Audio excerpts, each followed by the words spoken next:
Hello, आज आपण 2023चा political science हा पेपर बघतोय. खालीलपैकी कोणते विधान बरोबर नाही? डी बरोबर नाहीये, बाकी सगळे बरोबर आहेत. गटांतर्गत आर्थिक विकासाला चालना देणारे व्यासपीठ, सभासद देशांमध्ये दूरगामी स्वरूपाचे निकटचे संबंध जोपासण्याचे व्यासपीठ, अन्न आणि ऊर्जा सुरक्षेच्या मुद्द्यांचा विचार करण्याचे व्यासपीठ. कोणता घटक भारताच्या ऍक्ट ईस्ट धोरणाचा घटक नाही? आण्विक सहकार्य म्हणजे न्यूक्लिअर कोऑपरेशन याचा भाग नाहीये. बाकी सांस्कृतिक संबंध, आर्थिक सहकार्य आणि दळणवळणाद्वारे जोडले जाणे हे त्याचा भाग आहेत. जोडा लावा यामध्ये फक्त म्यानमारची जी जोडी दिली आहे खास आर्थिक सीमा क्षेत्र हे चूक आहे, बाकी सगळे बरोबर आहे. जसं की चीनचं ट्रान्स काराकोरम महामार्ग आहे, बांगलादेशचं तीस्ता नदीचं पाणी आणि पाकिस्तानचं सरखाडी. परत एक जुळवाचा प्रश्न होता, तर बरोबर आहे चीन मधलं अक्साई चीन, पाकिस्तानचं ट्रान्स काराकोरम महामार्ग आणि नेपाळचं कालापानी सीमा. सर्वंकष आर्थिक सहकार्याचा करार हा भारताने सिंगापूर देशाबरोबर केलेला आहे. विधान आणि कारण, शीतयुद्धानंतर बदललेल्या जागतिक परिस्थितीमुळे भारताला अमेरिकेशी संबंध सुधारणे गरजेचे झाले, कारण भारताच्या परराष्ट्र धोरणावर पाकिस्तान या घटकाचा प्रभाव आता उरलेला नाही. यामध्ये फक्त एच बरोबर आहे, आर चूक आहे. आजचे भारत चीन संबंध अत्यंत जटिल स्वरूपाचे आहेत, कारण भारत आणि चीन यांचे जागतिक व्यापार संघटनेत समान हितसंबंध आहेत. गेल्या देशभरात दोघातील द्विपक्षीय व्यापार वेगाने वाढला आहे आणि दोघांमध्ये हजारो किलोमीटरच्या सीमेवरून न सुटलेले विवाद आहेत. याच्यामध्ये विधान आणि कारण दोन्ही बरोबर आहे आणि स्पष्टीकरण सुद्धा योग्य आहे. यामध्ये चुकीचा पर्याय सी आहे, बाकी सगळे बरोबर आहेत. जसे की भारतीय राज्यघटनेतील कलम 352, 356, 360 यामध्ये आणीबाणी विषयक तरतुदी आहेत. अमेरिकेच्या राष्ट्रीय घटनेने राष्ट्रीय आणीबाणीच्या काळात राष्ट्राध्यक्षांना स्पष्टपणे अधिकार दिलेले नाहीत आणि दुसऱ्या महायुद्धाच्या काळात अमेरिकेचे राष्ट्राध्यक्ष रुझवेल्ट यांनी आणीबाणी जाहीर केलेली आहे. अभिजनांचे अभिसरण म्हणजे circulation of elites, this concept used by Vilfredo Pareto, म्हणजे अभिजनांच्या अभिसरण ही संकल्पना पॅरेटोनी मांडलेली आहे. हा प्रश्न रिपीट झालेला आहे. खालीलपैकी अयोग्य विधान म्हणजे शेवटचा, जे बरोबर आहेत ते असे आहेत की उदारीकरणामुळे नेहमीच लोकशाहीत संक्रमण होत नाही. लोकशाहीमध्ये काही मूलभूत प्रक्रियात्मक निकष पूर्ण करावे लागतात. स्पर्धात्मक निवडणुका, प्रौढ नागरिकत्व, अल्पसंख्याकांचे हक्क आणि ओडोनेलच्या मते 2 प्रकारची संक्रमणे असतात, लोकशाहीमध्ये संक्रमण आणि सुदृढ लोकशाहीकडे संक्रमण. संयुक्त राष्ट्रांनी 1950 मध्ये पहिल्यांदा सामूहिक सुरक्षेची तरतूद वापरली. ती कोणत्या देशाविरुद्ध होती? उत्तर कोरियाच्या विरुद्ध होती. परत जोडा लावा आहे, तर जागतिक टपाल संघटना UPU, युनिव्हर्सल पोस्टल युनियन, ही बर्न येथे मुख्यालय आहे ह्याचं. संयुक्त राष्ट्रांची जागतिक पर्यटन संस्था ही मॅड्रिड मध्ये आहे. आंतरराष्ट्रीय कृषी विकास निधी रोम मध्ये आहे आणि आंतरराष्ट्रीय नागरी उड्डाण संघटना मॉन्ट्रियल मध्ये आहे. द्विध्रुवीय व्यवस्था बहुध्रुवीय व्यवस्थेच्या तुलनेत अधिक स्थिर असते, या केनेथ वॉल्स यांच्या मांडणीला पुढे नेऊन तिचा विस्तार कोणत्या विचारवंतांनी केलाय? जॉन मर्शायमरने केलेला आहे. जागतिक व्यापार संघटना केव्हा अस्तित्वात आली आणि तिचे मुख्यालय कुठे आहे? ती 1995 ला अस्तित्वात आली आहे, WTO, आणि जिनिव्हामध्ये त्याचं मुख्यालय आहे. न्यूक्लिअर सप्लायर ग्रुप NSG, आण्विक पुरवठादार देशांचा गट, 1974 ला अस्तित्वात आलेला आहे. शांघाय सहकार्य संघटनेचा सभासद कोणता देश नाहीये? तो इराण नाहीये, बाकी चीन आहे, भारत आहे आणि तजिकिस्तान आहे. पुस्तकाचं नाव आणि ओनर कोणी लिहिलंय ते विचारलंय, तर कोल्ड वॉर हे पुस्तक फ्रेडरिक शुमन यांनी लिहिलेलं आहे. विधान आहे की मागील काही वर्षांपासून आर्क्टिक सागरी मार्ग नौकानयनाकरता अधिक दिवस खुला राहतो, कारण वातावरण बदलामुळे आर्क्टिक वरील बर्फ जास्त प्रमाणात वितळत आहे. हे दोन्ही बरोबर आहे आणि स्पष्टीकरण पण बरोबर आहे. सार्कचं मुख्यालय काठमांडूला आहे, हे पण रिपीट झालंय. लोकशाही शांततेचा सिद्धांत आंतरराष्ट्रीय संबंधाच्या कोणत्या दृष्टिकोनाअंतर्गत येतो? आदर्शवादी, आयडियलिझमच्या अंतर्गत येतो. NGOच्या सामाजिक व नैतिक कामगिरीचे मोजमाप करण्याचे साधन म्हणजे सामाजिक अंकेक्षण, सोशल ऑडिट. सुशासकतेसाठी कोणते तंत्र वापरले जात नाही, तर जनसुनवाई नाहीये, बाकी नागरिकांची सनद आहे, ॲम्ब्युडजमेंट आहे आणि तक्रार निवारण व्यवस्था आहे. सार्वजनिक धोरणाच्या देखरेख व मूल्यांकनाचे काय उद्दिष्ट आहेत, तर सगळे आहेत, जसे की धोरणाची कामगिरी अधिक किंवा कमी आहे की नाही तपासणे, धोरण नियोजनानुसार कार्यात आहे की नाही तपासणे, ध्येय साध्य झालेत की नाही ते तपासणे. UNDP शाश्वत विकासाच्या ध्येयात कोणता पॉइंट समावेशित नाहीये, तर पारंपरिक ऊर्जा स्रोत ट्रेडिशनल एनर्जी सोर्स त्याच्यामध्ये नाहीये. बाकी त्याच्यामध्ये गुणवत्ता शिक्षण, दारिद्र्य निर्मूलन आणि लिंगभाव समानता आहे. सुप्रशासकतेचा उदय कोणाच्या आरंभिक कार्यात शोधला जातो, ॲलेक्सच्या काळामध्ये तो शोधला गेलेला आहे.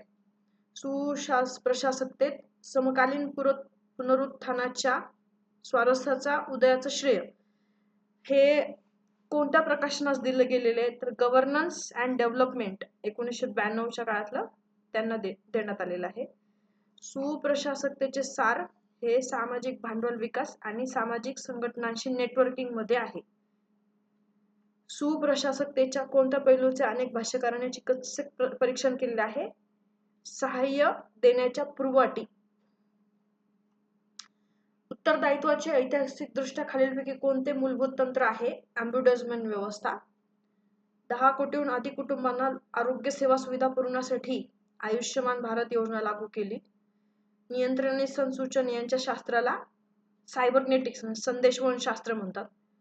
खालीलपैकी कोणत्या अभ्यासकाने नवीन लोकप्रशासनाचा पुरस्कार केलेला नाहीये, पीटर सेल्फीने केला. वॉल्डो मॅरिनी आणि फेड्रिक्सननी लोकप्रशासन पब्लिक ॲडमिनिस्ट्रेशनचा पुरस्कार केलेला आहे. विधान आणि कारण, सार्वजनिक प्रशासन आणि खाजगी प्रशासन यात कोणताही ठळक असा फरक नाही, दोन्ही व्यवहार कारभार समान तत्वानुसार चालतो. याच्यामध्ये एक चूक आहे, जसं की सार्वजनिक प्रशासन खाजगी प्रशासन याच्यामध्ये फरक आहे, बाकी आर बरोबर आहे. नागरिकांची सनद या संकल्पनेची आणि कार्यक्रमाची प्रथम सुरुवात UK मध्ये झालेली आहे. लोकप्रशासनाचे मूळ सार्वजनिक संस्थेतील राजकीय व प्रशासकीय कार्यांमध्ये फरक करणे या उद्दिष्टात आहे. जोडा लावायचा आहे, तर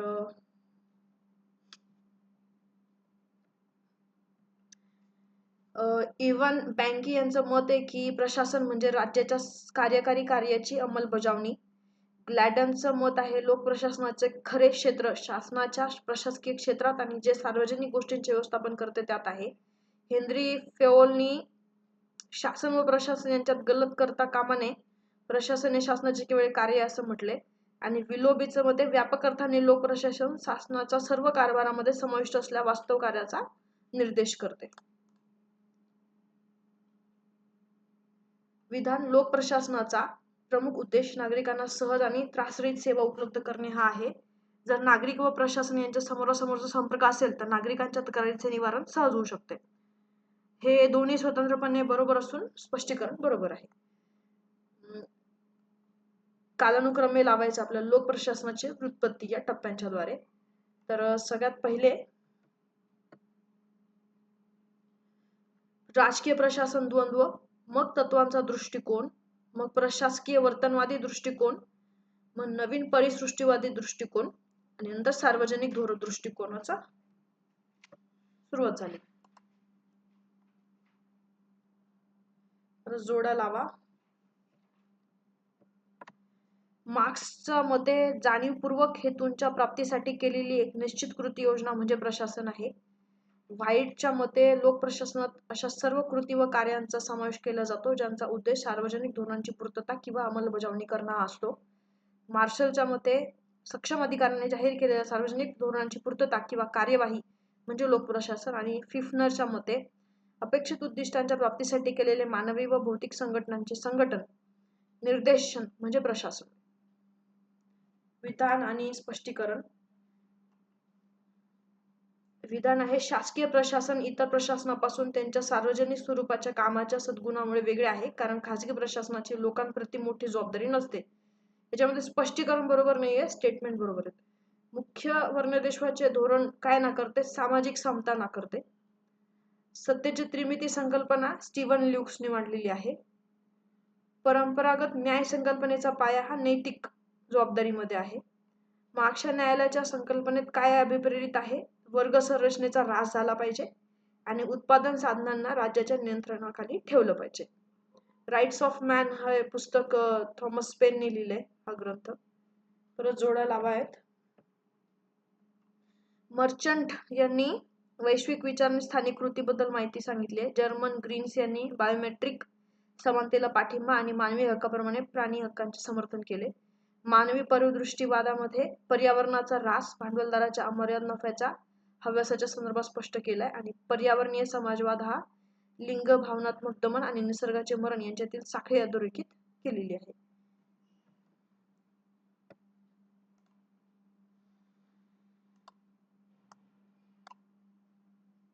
हक्कांचा कोणता सिद्धांत त्यांचे चांगले स्वरूप स्पष्ट करतो? सामाजिक कल्याणकारी सिद्धांत. रुसोने प्रत्यक्ष लोकशाहीचे समर्थन केलेले आहे. लॉकच्या सामाजिक करार संकल्पनेने लोकशाहीच्या अभिजात सिद्धांतात योगदान दिले. त्यापैकी कोणतं चूक आहे?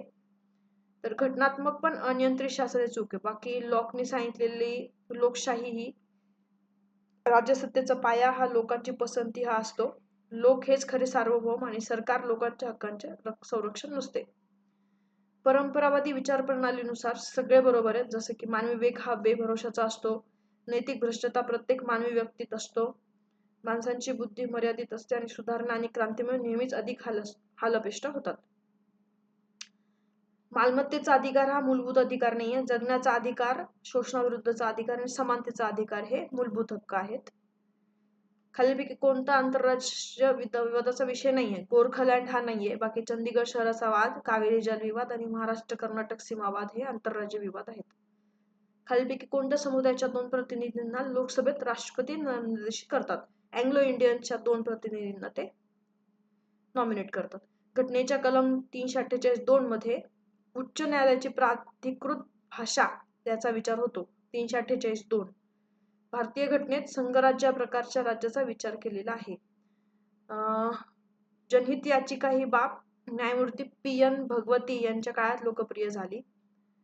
कोणता आयोग दंगलींचा अभ्यास करत नाही? पुंछ आयोग नाही करत. बाकी मादन आयोग, श्रीकृष्ण आयोग आणि नानावटी हे दंगलींचा अभ्यास करतात. खालीलपैकी कोणता पक्ष पद्धतीचा प्रकार नाहीये? प्रादेशिक पक्ष पद्धती नाहीये. एक पक्ष, द्विपक्ष आणि बहुपक्ष पद्धती अस्तित्वात आहे.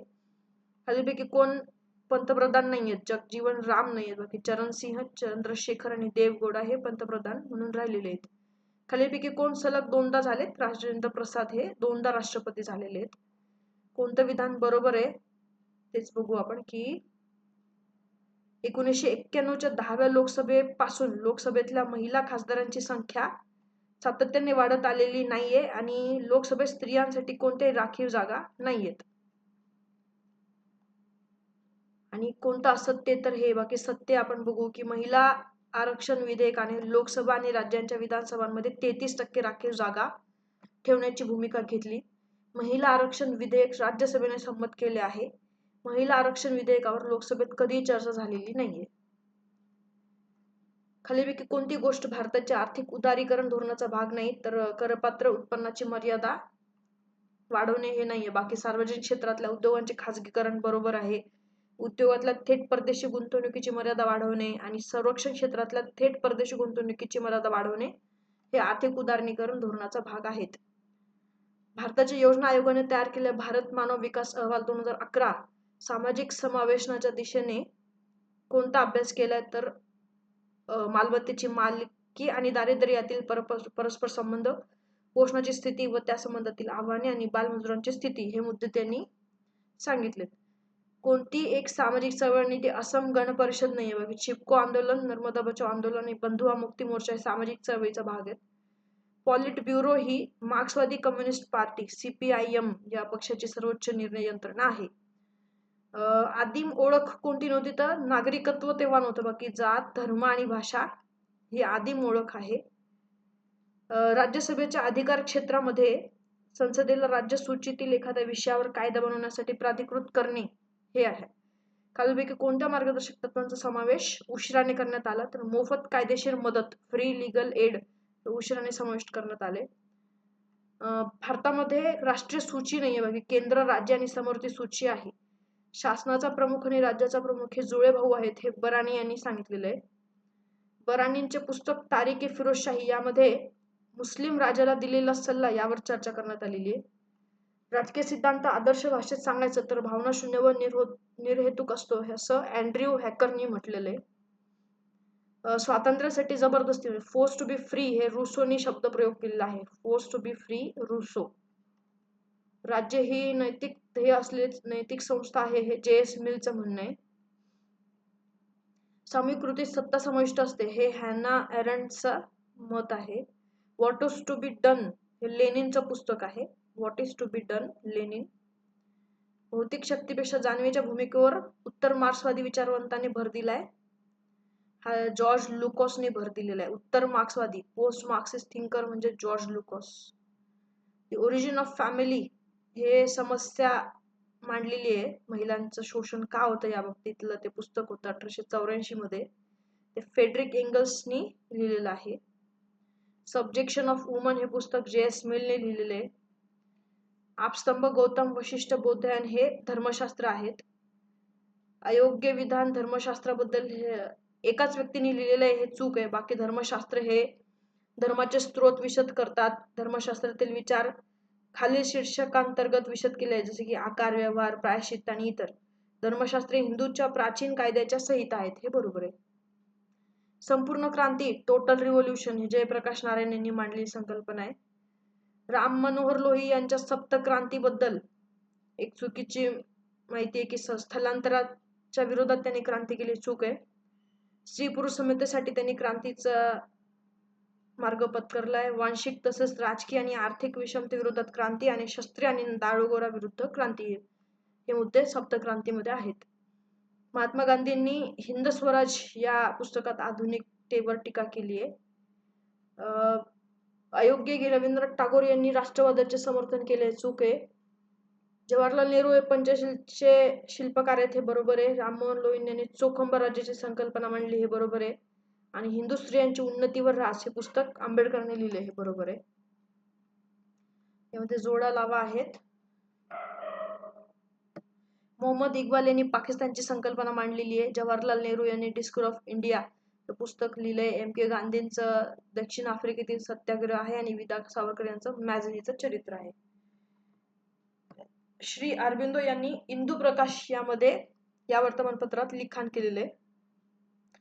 जयप्रकाश नारायणच्या सर्वोदय संकल्पनेत भूदान ग्रामदान संपत्तीदान यानंतर जीवनदान हे अभिप्रेत आहे. संमिश्र संस्कृतीचे पुरस्कर्ता कबीर आहेत.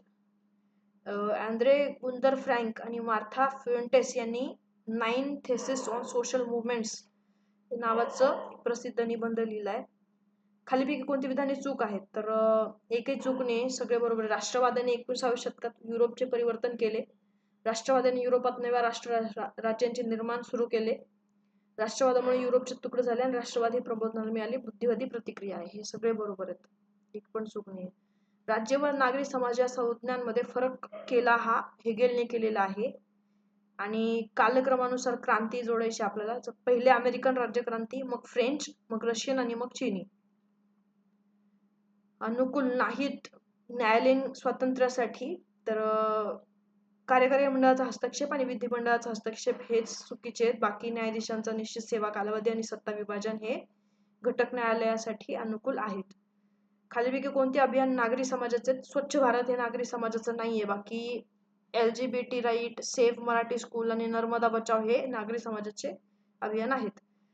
कोणते राजकीय पक्षाचे काम नाही? निवडणुकीसाठी उमेदवारांचे नामांकन करणं. परत जोड्या लावायचा प्रश्न आहे.